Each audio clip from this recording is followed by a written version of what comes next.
But there are musicians in the world today like Marcel Khalifa, Simon Shaheen, Arab musicians, and my teachers, those two actually, that they're trying to do this. They're trying to give their knowledge of Arabic music as it is in theory, in traditional Arabic music, and they try to give it a jazz fling.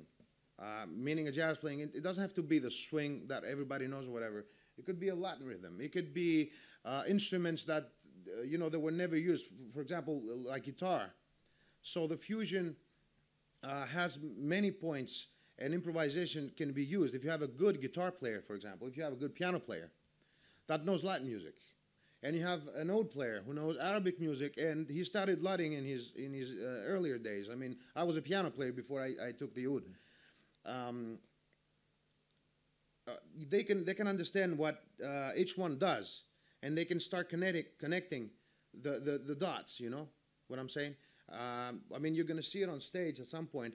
But the thing is, knowing where Dimitris is coming from, and where I'm coming from, I'm trying to give him that the Arab mode that we're doing is this, and he has to play it a certain way. But he knows that he can use this mode in another way, because I mean, how many, music is music, so musicians can understand it themselves. So he's going to take something out of his playing to give it to me, and I'm going to take something out of mine and give it to him.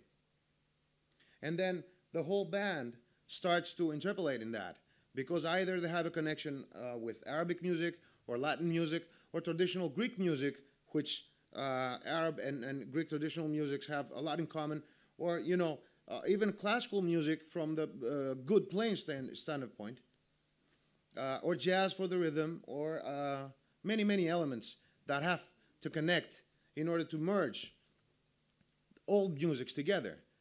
Usually when I advertise my shows, I say it's a blend of jazz, Arabic, Latin, and Greek music. And I say these things because we mostly use forms of jazz, we use Arabic melodies, we use Latin percussion and Latin rhythms mostly, and then we're all Greeks. I mean, there's no way, well, not all of us, but most of us, and there's no way anything I would play, you could I mean, if I play a Hijaz mode, which we use too in Greece, you're bound to hear the Greek element in it. There's no way. I mean, music is really nice on paper, and I agree, and that's why I studied so much, but most of it for me is soul, and soul cannot come out of writings. Writings are nice to learn music. Writings are nice if you play something and you want to write it down to remember it, yes. But when you're on stage, you gotta play with your soul.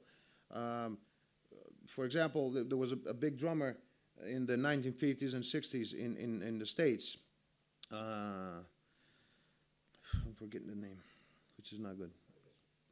It doesn't really matter. What's a big jazz drummer? He had Art Blakey. I remember it.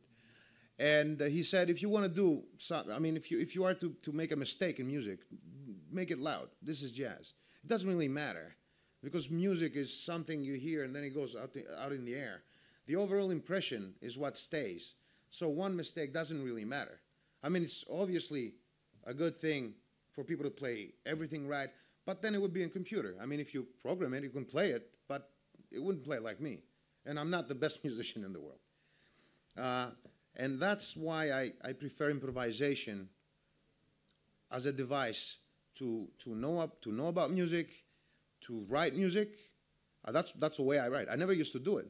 I wanted to be like Mozart, because I did classical music myself when I started, and I wanted to be like Mozart, sitting on a billiard. That's the image I had from the movie, and just writing it down.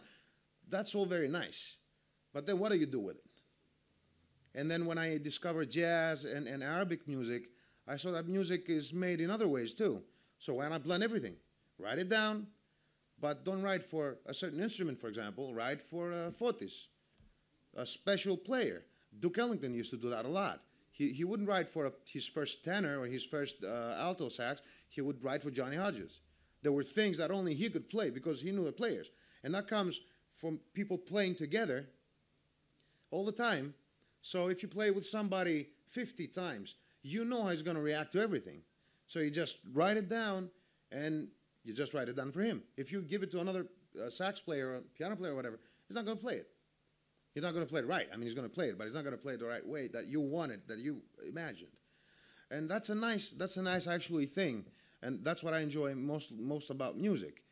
And sometimes I have my colleagues say to me that, you let everybody solo, and I go like, why not? I mean, it's a new song, so everybody get the feel of it. And the second and third time, we'll see who likes it more or likes it less. But still, everybody has to get the feel of it in order to understand what we're trying to do. Being the world it is nowadays, and globalization and all that, and TV, internet, which is a great device. I mean, even me, that I'm 35 years old, we had to see every jazz gig in videotape, in VHS. Now you just go on YouTube and you just check out solos that I've never seen. I mean, for new players, they can see solos from great Arab musicians, from jazz musicians, from any kind. You can see actually classical musicians doing crazy stuff because they're home, things that they would never do in a concert. It's sometimes funnier to see Lang Lang, for example, playing with an orange. I don't know if you know this video on YouTube. He just improvises a classical piece with an orange on the piano. I mean, there's so many stuff you can see in the internet, and be more prepared when you get up there with a traditional Indian musician or a traditional Arab musician to deal with what he's going to do. But of course, it's better if you rehearse, of course. I mean, for everybody. But still, you will have an understanding. And the understanding comes through improvisation. If I have the knowledge and the ability to find out how the Indian raga works, raga meaning the modes, and it means improvisation in general in Indian. If I know how it works, I can I can play with an Indian player and speak the same language, for example. Or I can play with an Arab musician being a piano player, and I can understand what he's saying, so I can take up some elements of my own, so I won't block his.